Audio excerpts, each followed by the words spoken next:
Maite Gómez, muy buenos días, gracias por estar con nosotros. Hola, muy buenos días. Bueno, estamos casi a las puertas de final de año, quedan muy pocos días y para muchos es el momento perfecto, ¿no?, para elaborar esa estrategia fiscal. ¿Por qué es importante hacerlo antes del 31 de diciembre? Porque si no llegamos tarde. Lo que hagamos desde el 1 de enero hasta el 31 de diciembre es lo que vamos a tener que declarar en la primavera que viene. Es decir, lo que no hayamos hecho ahora, después ya no nos puede hacer modificar nuestra declaración. Es importante tomar las decisiones en este momento, porque hasta 31 de diciembre podremos decidir si hacemos alguna cosa extraordinaria, si disponemos de dinero para hacer alguna aportación a algo que nos pueda hacer una ventaja fiscal. ¿Y 20 días son suficientes para llevar a cabo esas pequeñas rectificaciones? Bueno, pues depende de la rectificación, ¿no? Si nosotros hemos tenido un año fiscal homogéneo, que no ha tenido ningún altibajo, que hemos tenido siempre una fuente de ingresos, podemos haber decidido previamente qué es lo que podemos hacer y planificarlo a lo largo del año. Evidentemente, cuando tenemos algo extraordinario, como puede ser la compraventa de un inmueble que hayamos heredado o que hayamos tenido ocasión de hacer una compraventa de acciones y lo hagamos en la última parte del año, este es el momento para poder compensar de alguna forma esa carga fiscal que nos va a afectar en la primavera. Hay que tener en cuenta además que ha habido ciertos cambios fiscales que podrían afectarnos, ¿no?, porque de hecho va a aumentar considerablemente el número de contribuyentes este año.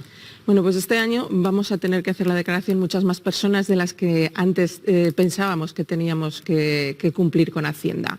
La principal novedad que existe es que todos aquellos que tengan derecho a una prestación por desempleo o que vayan a cobrar el paro, desde noviembre de este año ha surgido la obligación de tener que presentar la declaración de la renta, aunque nosotros a priori consideremos que no lo tenemos que hacer porque no habríamos cumplido con los límites de los ingresos mínimos para poder hacerla. Es decir, cuando nosotros hacemos la declaración de renta, lo primero que tenemos que ver es de dónde nos vienen esos ingresos para clasificarlos. Si solo tenemos una nómina y esa nómina no supera los 15.000 o los 22.000 euros, ahí sí que podemos decir no vamos a tener que hacer nada porque lo que nos han retenido en nuestro trabajo es suficiente. Pero si nos han pagado más de 2 empresas o hemos obtenido prestaciones, ahí sí que tenemos que tenerlo en cuenta. Ya no nos sirven esos límites, el mero hecho de tener que cobrar el paro, por desgracia, nos va a tener que hacer obligación de hacer la declaración de renta. ¿Quiénes se van a ver afectados con esos cambios de los que está hablando? Los que están recibiendo prestaciones por el ingreso mínimo vital son una fuente de ingresos que tenemos que declarar obligatoriamente aunque no tengamos nada. Los que tienen las prestaciones por desempleo, pero también todos aquellos que tengamos una actividad como autónomos.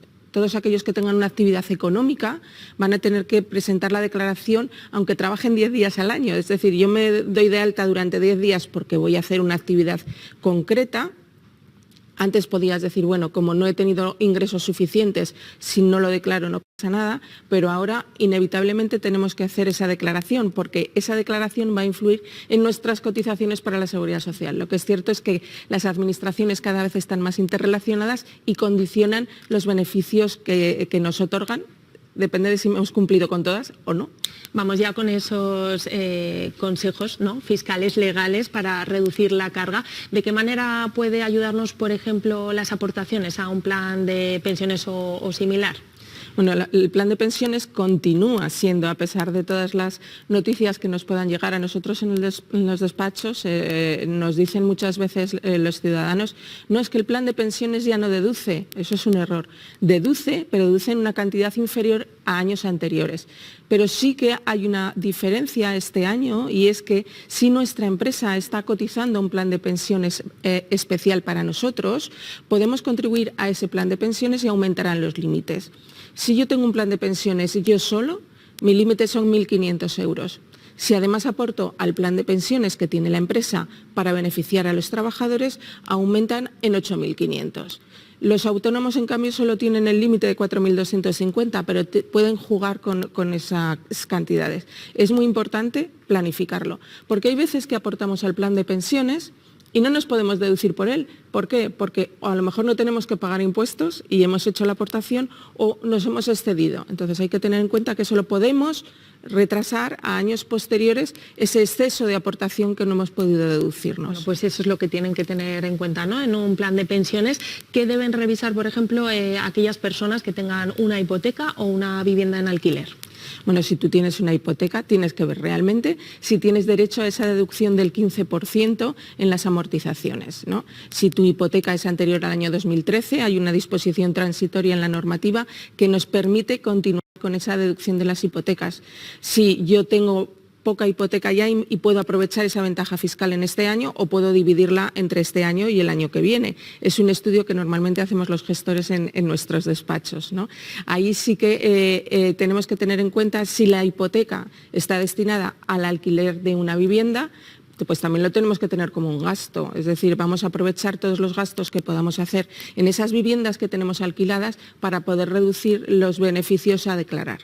Y hablando de vivienda, también hay medidas orientadas, ¿no?, a la eficiencia energética que podrían beneficiarnos. Sí.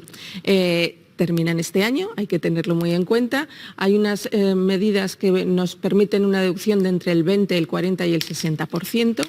Que están destinadas a todas aquellas mejoras que hagamos en las viviendas para reducir el consumo de energía y que están vinculadas siempre a una emisión de certificado de eficiencia energética antes de hacer la obra y después de hacer la obra. Esas medidas, las que se supone que nosotros hacemos en nuestros inmuebles, para nuestro uso particular, acaban ahora en 31 de diciembre de 2024, pero las del 60%, aquellas que hacemos en las comunidades de vecinos haciendo la instalación de placas solares, esas todavía las podremos aplicar durante el año 2025, pero tenemos todavía 10 días si queremos cambiar ventanas o hacer algo en nuestro hogar. Bueno, también tenemos tiempo, ¿no?, para comprar un coche eléctrico. Es una opción muy viable y muy inteligente si tenemos una cantidad ahorrada y queremos cambiarnos de vehículo. Si entra dentro de nuestros planes cambiarnos el vehículo, evidentemente tenemos la oportunidad de aprovechar la deducción que existe del 15% cuando adquirimos el vehículo eléctrico nuevo y enchufable. Tiene que ser nuevo, no puede ser un vehículo que nos ofrezcan de segunda mano o un vehículo de cortesía, un vehículo que puedan tener a la venta y haya sido previamente matriculado a nombre de otra persona o de otra empresa. Esa deducción del 15% tiene un límite, que son 20.000 euros, que son muy ventajosos y que tenemos tiempo para hacerlo hasta 31 de diciembre de 2024, a no ser que prorroguen esas deducciones, que todavía no lo sabemos, todavía tienen 15 días para cambiar la normativa, ¿no? Y también tenemos que tener en cuenta que para tener el coche enchufable tenemos que tener un poste, ¿no?, para la recarga. Bueno, pues la instalación de ese poste de la recarga también tiene una deducción de ese 15% con una base de los 4.000 euros. Bueno, son ventajas a tener en cuenta que son 10 días, pero que aún tenemos tiempo. Aquellos que inviertan, por ejemplo, en fondos de inversión, ¿de qué manera tienen que tener en cuenta esa compensación entre pérdidas y ganancias? Bueno, pues todos aquellos que tienen fondos de inversión o que tienen acciones o que tienen inversiones o criptomonedas, lo que tienen que tener en cuenta es que si han obtenido muchos beneficios a lo largo del año, a lo mejor es el momento de generar algún tipo de pérdida para poder compensarlo, ¿no? Datos a tener en cuenta: cuando nosotros tenemos un fondo de inversión y lo recuperamos, ya nos están haciendo las retenciones, por lo tanto ya estamos pagando los impuestos que nos correspondería. En el caso de la compraventa de acciones o criptomonedas, lo que hay que tener en cuenta es que no podemos volver a comprar las mismas acciones antes de que pasen 2 meses. Ejemplo, si yo tengo acciones de Banco Santander y vendo ahora porque tengo pérdidas, si dentro de 15 días o 20 días o un mes vuelvo a comprar acciones del Santander, esas pérdidas no las puedo tener en cuenta. Por lo tanto, he perdido un poco el tiempo. Por eso es muy importante tener la previsión y ver cómo nos va a afectar. Bueno, son muchísimos, ¿no? Como podrán estar viendo los consejos fiscales que dan desde gestorías sobre este asunto. ¿Cuál es el consejo un poco general que puede dar a todos los ciudadanos y cuáles son los errores más comunes que se cometen?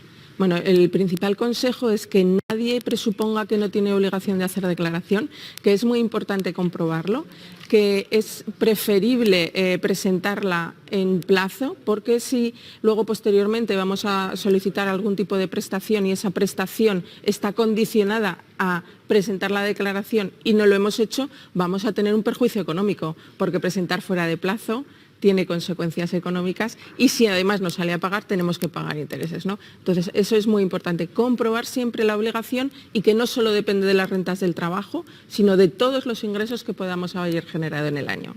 Pues Maite Gómez, muchas gracias por estas advertencias y estos consejos que seguro que muchos aplican en estos 20 días que quedan hasta que finalice el año. Muchas gracias a vosotros. Gracias.